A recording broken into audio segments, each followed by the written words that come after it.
Kacang, kacang, kacang koro. Jumpa lagi saudaraku dalam renungan harian. Salam sehat penuh rahmat Tuhan sertamu. Untuk renungan hari ini saya memberikan judul Kacang Koro, yang didasarkan pada surat Efesus pasal yang keempat ayat 29. Janganlah perkataan kotor keluar dari mulutmu, tetapi pakailah perkataan yang baik untuk membangun di mana perlu, supaya mereka yang mendengarnya beroleh anugerah. Saudaraku, kacang koro atau kadang juga disebut dengan kacang parang adalah jenis polong-polongan yang ditanam sebagai bahan pangan. Meski jumlah kandungannya tidak sebanyak kedelai, kacang koro mengandung cukup banyak protein. Oleh karena itu, kacang koro juga menjadi salah satu bahan pembuat tempe non kedelai. Jadi, kacang koro ini juga kadang digunakan sebagai menu makanan sehat. Kacang koro juga sering diolah menjadi camilan ringan dan banyak dijumpai di toko swalayan. Menurut laman www.halodoc.com, banyak orang menggunakan kacang ini untuk pengganti karbohidrat karena nilai gizinya. Kacang ini juga sering dikonsumsi oleh ibu hamil dan menyusui, serta sebagai empasi untuk balita. Masih menurut laman yang sama, kacang koro mempunyai beberapa manfaat untuk kesehatan, yaitu yang pertama, efektif untuk menurunkan berat badan. Hal ini karena adanya kandungan serat dalam kacang yang membuat seseorang merasa kenyang lebih lama. Kacang ini juga rendah kolesterol dan lemak jahat. Kedua, meningkatkan kesehatan pencernaan. Hal ini karena mengandung banyak serat dan menjaga mukosa usus tetap berfungsi dengan baik. Ketiga, kandungannya yang kaya serat dan rendah lemak menjadikan kacang ini makanan yang ideal untuk kesehatan jantung. Keempat, kacang ini sangat kaya akan vitamin C. Oleh karena itu, kacang ini adalah sumber yang baik untuk meningkatkan kekebalan tubuh. Kelima, kacang ini mengandung berbagai asam amino yang dapat membantu meningkatkan massa otot dengan memproduksi cukup protein.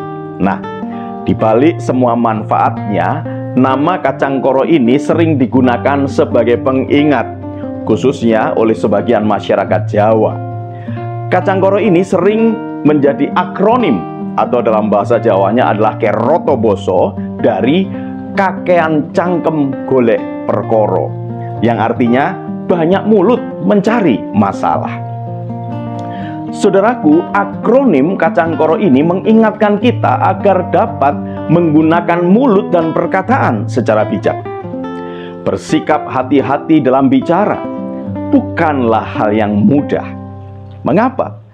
Karena kebanyakan orang lebih suka mengungkapkan kekesalan atau amarahnya melalui kata-kata. Meski hal ini sebenarnya wajar, namun sayang, seseorang mudah kehilangan kendali atas perkataannya, terutama ketika berada dalam keadaan emosi. Akibatnya, kata-kata yang keluar adalah kata-kata kasar, caci maki, bahkan kutukan. Kepada jemaat Efesus, Paulus menasihatkan sebagai berikut: janganlah perkataan kotor keluar dari mulutmu, tetapi pakailah perkataan yang baik untuk membangun di mana perlu, supaya mereka yang mendengarnya beroleh anugerah. Nasihat ini terangkai dalam ajaran Paulus mengenai manusia baru. Nasihat tadi memaparkan tentang cara bicara seorang manusia baru yang mesti memberikan dampak positif bagi lingkungan sekitarnya. Apabila diartikan secara umum, manusia baru adalah manusia yang hidup dalam Yesus Kristus dan sudah meninggalkan keinginannya sendiri. Orang Jawa bilang, jati ning diri ono ing lati. Artinya, jati diri seseorang nampak dari perkataannya. Bila kita adalah manusia baru, maka perkataan kita seharusnya juga merupakan wujud ungkapan iman kita kepada Kristus. Kita harus ingat bahwa perkataan yang keluar dari mulut akan berdampak besar terhadap orang lain yang mendengarkan. Oleh karena itu, kita harus mengucapkan perkataan yang baik dan membangun, sehingga perkataan tersebut dapat menjadi berkat dan memberikan semangat untuk mereka yang mendengarnya. Saudaraku, lidah memang tidak bertulang. Oleh karena itu, kita mesti menjaganya dengan sebaik-baiknya agar tidak menimbulkan persoalan, baik bagi diri sendiri maupun orang lain. Oleh karena itu, ketika kita mengonsumsi kacang koro yang menyehatkan, baiklah kita juga ingat supaya dapat mengungkapkan perkataan yang sehat juga. Bukan malah sebaliknya, kakean cangkem golek perkoro. Selamat menjaga perkataan kita, selamat berjuang, Tuhan Yesus memberkati. Salam guru dan keluarga.